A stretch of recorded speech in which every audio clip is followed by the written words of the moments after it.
جس طرح صحابہ مصطفیٰ کا احترام کرتے.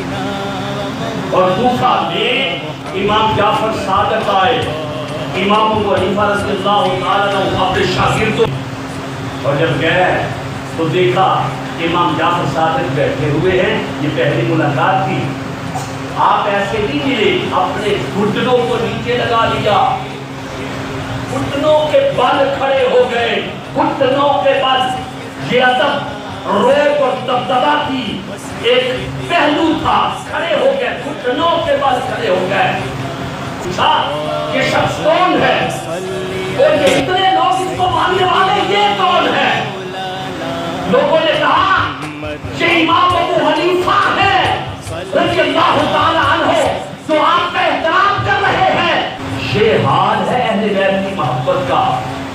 اہل بیت کی محبت کرنے سے کوئی دوسرے مکتبہ فکر میں نہیں چلا جاتا, نہ دوسرے مکتبہ فکر کا اگر کوئی فتویٰ لگا دے تو وہ دوسرے مکتبہ فکر کا ہو جاتا ہے.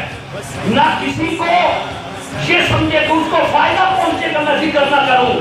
یاد رکھے یہ قرآن کا حکم ہے اہل بیت سے محبت, یہ میرے مصطفیٰ کا حکم ہے اہل بیت سے محبت, یہ صحابہ کا طرز عمل ہے اہل بیت سے محبت, اور تمام ائمہ کا فتویٰ ہے اہل بیت کی محبت کا.